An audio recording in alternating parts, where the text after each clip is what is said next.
Why success made you invisible invisible again. You don't remember when it started, only that winning stopped feeling like anything. You tell yourself you're still in it, still sharp, still needed. But lately, every compliment sounds like a countdown. Every room feels like it's already moved on, and you're still clapping for a version of yourself that doesn't exist anymore. They say success is a ladder, but what if it's a loop? What if you're not climbing, just circling? Trying to stay visible? And the scariest part? You're not tired of working.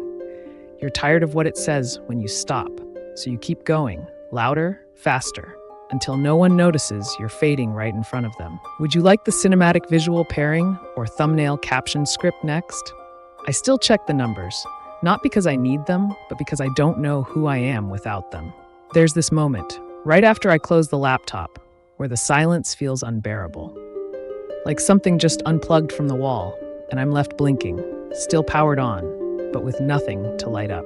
You probably know this feeling, even if you've never said it. That eerie flatness between achievements, when the inbox goes quiet, when no one needs anything, and you're suddenly left with, that's when it starts. Not panic, not dread, just this dull pressure, like your own life's gone off air and no one noticed. I keep telling myself I'm not addicted to validation, that I'm just driven, motivated, focused. But then I catch myself scrolling through my own name, replaying conversations where I was impressive, searching for proof that I still matter. I know how pathetic that sounds, but when you've built your identity on being seen, invisibility feels like death by 1,000 polite shrugs. Here's the part that still stings. I don't even enjoy the wins anymore. They come in, I check them off, and they evaporate. Before I can even feel proud, I'm already worried it won't last. Already asking what's next. Already comparing it to someone else's bigger, shinier, louder version. It's like every win immediately becomes a warning. Don't let this be the last time you matter. And then without warning, it shows up again. That thought I hate. The one I pretend I don't hear. What if I'm already fading? I didn't used to be like this. I remember being a kid and just liking things, drawing for hours without showing anyone, building Lego cities that no one ever saw. Back then, I didn't need applause. I just needed time. But that changed, quietly, gradually, without asking. Somewhere along the line, praise became oxygen. Not getting it felt like suffocating. I'd bring home an A and watch how my dad's face shifted, just slightly, from distracted to impressed. And I learned fast. Effort alone doesn't matter. Only results. Only wins. Only what proves you deserve attention. And so I chased it. Through school, through work, through every milestone. I turned myself into a machine that outputs excellence. But here's what no one sees. Machines don't rest. They don't reflect. They don't feel. And eventually they rust. There's a loop no one talks about. You do something incredible. You get recognition. And instead of joy, you feel panic. Because now you've set a bar. And your brain whispers, if you don't top this, they'll forget. If you slow down, they'll move on. If you stop shining, you'll disappear. So you go again. Faster. Harder. Not because you love it, but because stopping feels more dangerous than burning out. And the irony? Everyone thinks you're thriving. They look at you like you figured it out, like you're in control. But inside, you're just surviving your own expectations. The worst part isn't even the exhaustion. It's the silence after achievement. That moment when no one's watching anymore. When you hit a goal and the world just keeps moving. No parade, no standing ovation, just next. And suddenly, all that work feels disposable, like nothing was ever enough to make you permanent. That's what I mean by fear. Not fear of failure, fear of fading, of being remembered only vaguely, like a name they can't quite place. I've tried to fix it, to outrun it, to earn my way out of it. Therapists, retreats, journaling, even quitting for a while. But the pattern doesn't care, because it doesn't come from logic. It comes from a place so old, I don't even remember when it started. Just that it always starts the same way. Someone doesn't reply fast enough. Someone else gets picked for something I thought I deserved. A post underperforms. A meeting ends without praise. Tiny things. But each one lands like confirmation. You're not relevant anymore. And then I get reactive. More work, more output, more pretending I'm inspired when I'm just scared. People call it discipline. I know it's desperation. And the saddest part, it usually works. The algorithm rewards my panic. My boss praises my extra effort. The emails start pinging again, so the loop tightens and I go quiet again. Because if it's working, who am I to question it? But here's the truth I've been dodging. I don't want to live like this. I don't want to keep proving I exist through metrics and mentions. I don't want my self-worth to hinge on whether someone remembered to CC me. I don't want to spend another decade being everyone's reliable high performer and still go home feeling like a placeholder in my own life. But I don't know how to stop, because stopping means sitting in that silence again. And I'm not sure what's left of me in it. Sometimes I wonder, if I disappeared for a month, would anyone notice? Not my outputs. Me. Would anyone see the difference between my presence and my performance? You can tell yourself you're just ambitious, that you love the grind, that this is what success takes. But if you're anything like me, you already know there's a fracture forming. Not loud, not dramatic, just slow erosion, like something in you is getting quieter.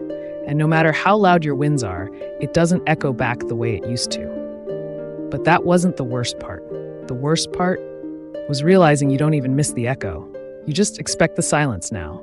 It's baked in, like you trained your body to perform joy without needing to feel any. You smile, nod, ship the work, say thank you like it means something. But inside, it's flat, not empty, just uninhabited. And this is where something quietly broke, because success was supposed to be proof that you mattered, that all of it, the hours, the pressure, the pretending was worth it. But now you have the proof. And somehow, it proves nothing. The loop tightens in small, invisible ways. You refresh things you don't care about. You say yes when you're screaming no. You take on projects just to fill the space between one version of you and the next. And no one notices, because you've made it look effortless, because they don't see what it costs you to be this consistent. What if your whole strength was just you holding the scream for too long? Here's what I never say out loud. I don't trust myself anymore. Not with rest, not with space, not with silence. Because when I stop, I have to listen. And when I listen, I hear all the things I buried just to stay impressive. Like how I still believe I'm only valuable if I'm useful. Like how I'm scared people only respect me because I've never let them see the mess. Like how I've spent years building a version of me I don't even feel safe inside. And what if the version I showed the world was just the version I thought they could love? You start to split. Not dramatically, not with a breakdown, just quietly. There's the version of you that performs and the one that watches from a distance, a ghost behind the curtain, wondering how long you can keep up the act. And then one day, you don't feel like either one. You're not the achiever, you're not the observer, you're just absent. Going through motions you don't remember choosing. This isn't burnout. This is grief in slow motion. Right here is where you got used to disappearing. Not because anyone erased you, but because you erased the parts that felt too heavy to keep. The part that wanted softness. The part that wanted to be held without needing to prove you earned it. The part that still cries in hotel rooms after keynotes. And what do you do with those parts when there's no space for them in your highlight reel? What if no one ever really knew you because you never felt safe enough to show them? The days blur. You meet expectations you no longer care about. You check off tasks while secretly hoping one of them breaks you, just enough to make you stop. And when the compliments come, you nod, you smile. But inside, you're scanning for the next test. Because joy doesn't feel safe anymore. It feels like a setup for loss. This is the part I hate admitting. I used to be proud of how well I could hide it. Now I don't even know what I'm hiding from. There's no crisis, no collapse, just quiet erosion. The kind that makes you question every decision but leaves you too tired to make a new one. What do you do when rest feels more dangerous than exhaustion? I keep thinking there will be a moment, some breakthrough, some big realization that puts it all back together. But maybe there won't be. Maybe the breaking isn't loud. Maybe it's just this, a slow forgetting of who you were before all the pressure rewrote you. And you try to remember, but all you hear is how loud you had to become just to not disappear. Maybe it was never about being seen. Maybe it was just about not being forgotten by yourself. Because somewhere in the proving, you started disappearing between the moments, and no one noticed. Not even you. It's not that you broke, it's that you dimmed so slowly you mistook it for maturity. You kept showing up in ways that didn't feel like you and calling it discipline, calling it strength, calling it just a rough patch. But deep down, you knew something stopped answering back. What if you never stopped being you? You just stopped recognizing the version that never asked to be here. What if every time you said, "I'm fine," you were secretly hoping someone would ask again? Not louder, just like they meant it. What if relevance wasn't the fear?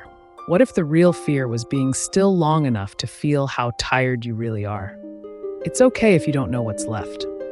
It's okay if your only strength right now is sitting in this ache and letting it exist. No solution, no next step, just this. The quiet you stopped trusting, the silence you kept filling, the question you never let finish. If I'm not performing, who am I to them? Or maybe, who am I to me? You don't owe recovery, you just deserve rest.